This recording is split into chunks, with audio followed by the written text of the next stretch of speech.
नमस्कार, स्वागत है आपका वी आवर्स न्यूज़ में। मैं हूँ एहसान। हमारी उपस्थिति इस टाइम सुपौल जिला के छातापुर प्रखंड अंतर्गत डहरिया पंचायत में है।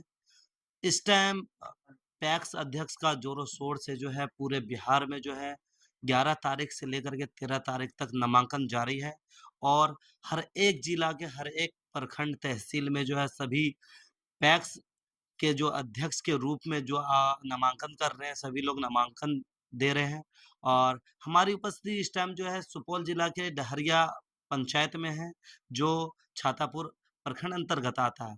हमारे साथ अभी बातचीत करने के लिए इस टाइम मौजूद है शिव शंकर पांडे जी, जो पिछले 15 सालों से कंटिन्यू पैक्स का जो है जो स्थान है वो बड़े ही मजबूती के साथ जो है पकड़े हुए हैं।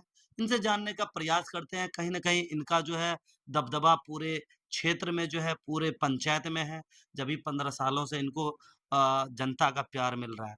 अब की बार क्या अभी नामांकन दाखिल करके आए हैं, अब की बार इनका जो है क्या इसमें परिस्थिति है, अब की बार माहौल क्या है? इनसे जानने का प्रयास करते हैं और इनके कार्यकाल में क्या कुछ बाधा हुआ और इनका कार्यकाल कैसा रहा, उनके भी बारे में जानेंगे। स्वागत है आपका हमारे चैनल में। जी, नमस्कार। अ, आप बताइए कि आपने आज नामांकन भर दिया, फॉर्म भर दिया? नामांकन मैंने आज दाखिल किया। नामांकन दाखिल करने के बाद हज़ारों की संख्या में लोग मेरे नामांकन में उपस्थित हुए। सबका सहानुभूति हमको मिला। हम बहुत खुश हैं क्या लगता है अब की बार जो है पब्लिक मूवमेंट क्या है? और अनेकों साल के बाद 3 टर्म से हम पैक्स अध्यक्ष हैं। इस बार सबसे ज़्यादा मत से हम जीतेंगे। सभी जाति का हमको सहयोग है। सभी जाति में मेरा अच्छा खासा पकड़ है और उनके दुख-सुख में हर वक़्त हम खड़े रहते हैं, जिसके चलते हमें विश्वास है कि हमको पुरज़ोर मत मिलेगा और हम जीत कर के आएँगे। कहीं न कहीं आप पे कंटिन्यू आरोप-प्रत्यारोप लगते आया है। काफ़ी आरोप भी लास्ट टाइम लगा था कि हमारे जो पैक्स अध्यक्ष हैं उनके द्वारा ना धान धान खरीदा जाता है, ना उसके बाद जो किसान के जो खाद बीज से रिलेटेड वर्क होता है, ना खाद उनको टाइम-टाइम पे मुहैया करवाई जाती है। इस पर आपका क्या प्रतिक्रिया रहेगा? मेरे यहाँ के किसान को ससमय भुगतान किया जाता है और जो भी किसान मेरे यहाँ आता है, वह वापस लौट के नहीं जाता है, इसकी गारंटी है। दूसरी गारंटी मेरे यहाँ ये है, जो कोई भी किसान ऐसा नहीं है, जिसे ₹5 भी कम भुगतान हुआ है। हम बोरा का भी पैसा किसान को देते हैं, जो और पैक्स में मिलता हो या ना मिलता हो। लेकिन आपके ऊपर कुछ जनता के आपके क्षेत्र में ही कुछ जनता से हमारी बातचीत हुई थी, उनके द्वारा आरोप लगाया गया था, कहीं न कहीं जो पैक्स अध्यक्ष है वो बोड़ा का भी पैसे लेते हैं। क्या प्रतिक्रिया रहेगा इस पर आपका? और आपके ऊपर कई आरोप भी ये भी लगा है कि ससमय जो है धान की अनुज्ञप्ति जो होती है वो किसी दूसरे जो होते हैं उनसे उनके द्वारा जो खरीदा जाता है आपसे दूसरे व्यापारी से लिया जाता है, लेकिन किसानों का नहीं लिया जाता है। इस पर आप क्या कहेंगे? व्यापारी यहाँ धान बेचने नहीं आता है। जो उस व्यापारी का धान लिया जाता है, वह अपना बिजनेस करता हो, बशर्ते कि उसके पास में अगर जमीन होता है, तो वह भी मेरे यहाँ का किसान ही है। अच्छा। तो उस व्यक्ति का धान उसके जमीन के रकबा के अनुसार लेना एक पैक्स अध्यक्ष का कर्तव्य होता है कर्तव्य बनता है, बिल्कुल। और उस कर्तव्य का हम पालन करते हैं।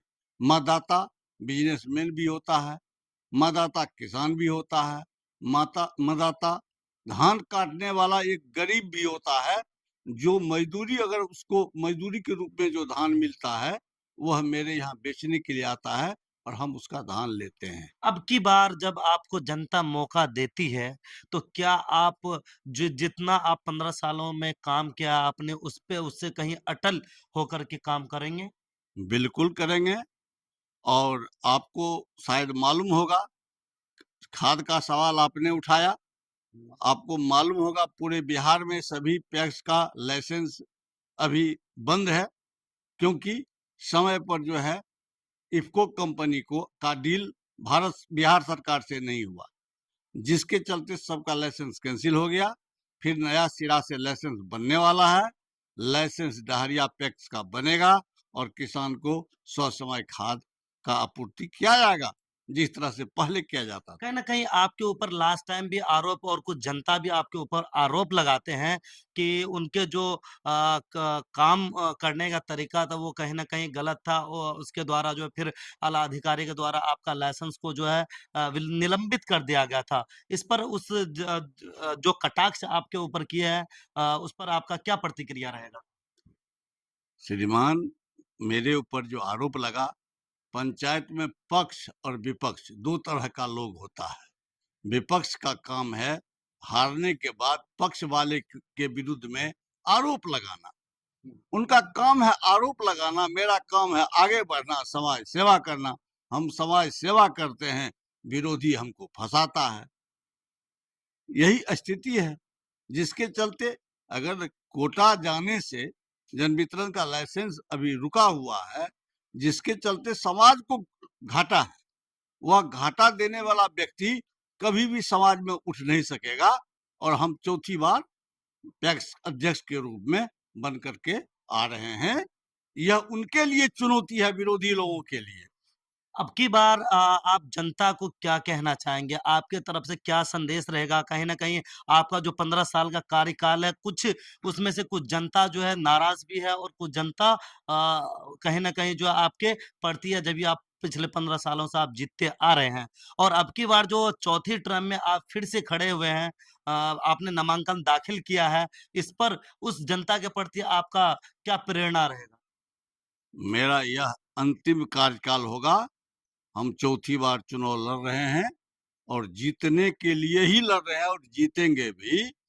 इस बार के कार्यकाल में समाज के लिए जितना भी पैक्स के द्वारा योजना होगा, हम वह किसान को एक-एक किसान के पास पहुंचाएंगे, इसकी गारंटी है। ताकि मेरे बाद वह याद रखेगा जो यह पैक्स अध्यक्ष समाज के लिए क्या किया।